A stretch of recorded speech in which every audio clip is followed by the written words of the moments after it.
As early as 14,400 years ago, humans were already baking bread, and the people making it were hunter-gatherers, not farmers. These charred bread remains were discovered inside a stone-built hearth in what is now Jordan. At the time, stable farming communities would not appear in this part of the Middle East for at least another 4,000 years. But making this bread required people to gather wild seeds, remove their husks, grind and sift them repeatedly, mix the flour with water, and maintain a fire at the same time. They invested all that work in a food they may not even have eaten every day. Why was it worth the effort? And could bread itself have helped make growing grain worthwhile? At a 14,400-year-old hunter-gatherer settlement in Jordan's Black Desert, known to archaeologists as Shubayqa 1, researchers uncovered a semi-subterranean stone building. Near its center was a circular hearth built from local basalt. Inside the hearth were hundreds of charred food remains. Most looked like tiny black lumps that could easily have been mistaken for burned roots, seeds, or even pieces of soil. Researchers examined some of the fragments under a microscope. 24 contained the plant cells and internal structures expected in baked dough. 15 still preserved traces of cereal plants. These were not complete loaves. Most were only a few millimeters across. But heating dough changes its internal structure. Even when the outside has been burned black, some of those changes can survive. The tiny pores inside the fragments were more consistent with dense flatbread that had barely risen than with porridge or unprocessed grain. The people using this hearth really had made something we would still recognize as bread. Once that was confirmed, a more difficult question appeared. Without fields, where did the flour come from? There were no orderly rows of crops growing nearby. Wild einkorn wheat, barley, oats, and other grasses grew scattered across different places. People had to wait until the seeds ripened, locate the plants, cut or pick the seed heads, and carry their relatively small harvest back to camp. And grain may have formed only part of the recipe. At least 5 bread fragments contained cells from another type of plant. The most likely source was clubrush, a wetland plant that produces edible underground tubers. More than 50,000 charred remains from these tubers were discovered inside the settlement's 2 hearths.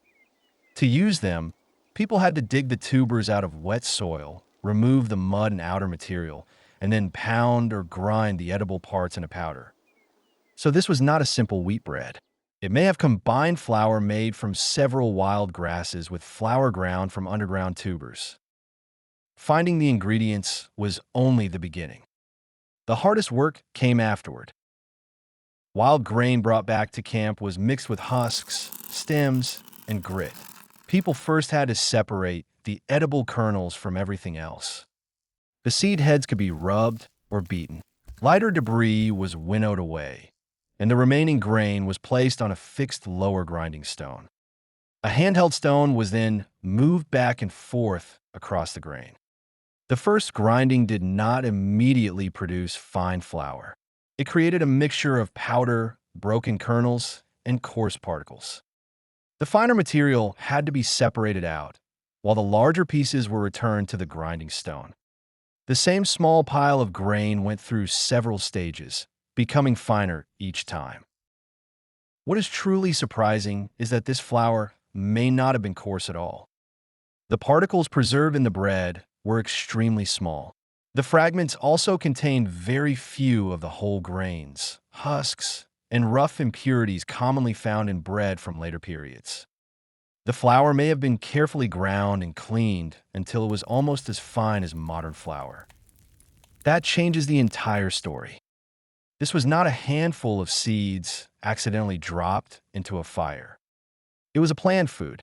The people making it understood their tools, and they knew how to produce the texture they wanted. Once the flour was ready, water was added a little at a time. Fingers pressed the damp mixture together.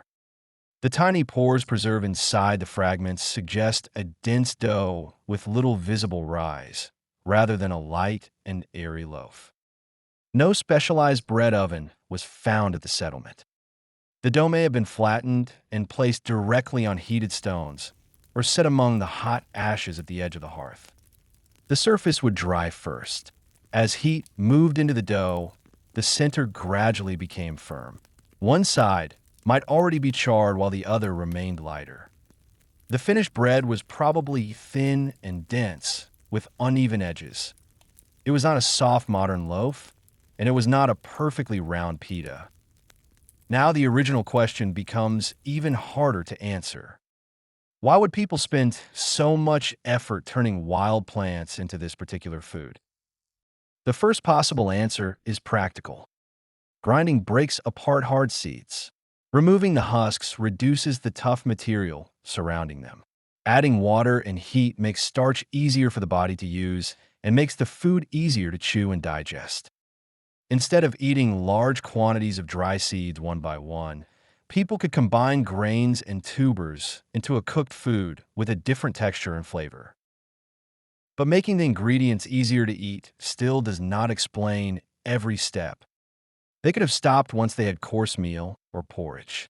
They did not need to keep cleaning the flour so carefully and then bake into flatbread. So bread may have offered another advantage. It was easier to carry than wet porridge. Once flour became a single flatbread, it no longer had to be stored as thousands of small particles that could easily spill. If the bread was dried, it could also remain edible for longer. Researchers have therefore suggested that the people living at this settlement may have prepared a lightweight, portable food before leaving camp. That explanation is possible, but has not been proven. The fragments can tell us what they made.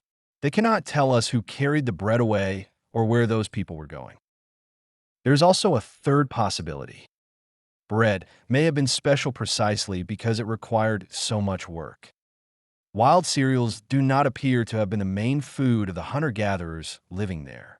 Their plant foods also included small seeds, fruits, nuts, roots, and large quantities of tubers. Food made from carefully collected grain may not have appeared at every meal. Beside the hearth, a freshly baked flatbread could be broken apart while it was still warm. One piece could be handed to another person. A rare food could turn ordinary ingredients into something worth sharing with visitors or preparing for a gathering. We cannot prove that these bread fragments came from a feast, nor should we imagine a religious ritual that does not appear in the evidence. But the high cost of making the bread tells us at least one thing. The people who made it valued the final food. It may have mattered not because it was ordinary, but because it was not. And that brings us to the final reversal in this story. Bread did not create agriculture overnight. The people living at this camp did not eat a piece of flatbread and decide the next morning to clear a field. Agriculture developed slowly. Countless small decisions were repeated across generations until they gradually changed how humans obtained food. But once wild grain could be transformed into something portable, easier to digest, and socially valuable, a more dependable supply of grain became useful.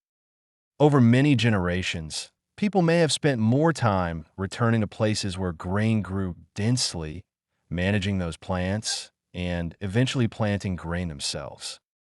We cannot prove that humans began growing grain because they wanted bread. The archaeological evidence allows only a more cautious possibility. Foods such as bread may have made wild grain valuable enough to be worth cultivating. So why were hunter-gatherers willing to do all this work? There may not be a single answer. Grinding and baking made difficult plants easier to eat. Dried flatbread could be carried and stored. And a rare food that demanded so much labor may also have held special value when people gathered and shared food. But these charred fragments prove something else that is just as important. Bread was not invented by agriculture.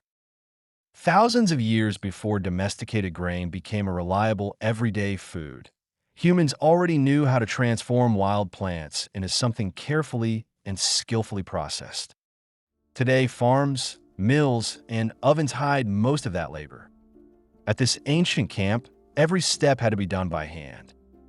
Agriculture eventually made bread ordinary. But bread may once have helped make agriculture worthwhile. This is Old World Science, uncovering the forgotten science behind ancient technology.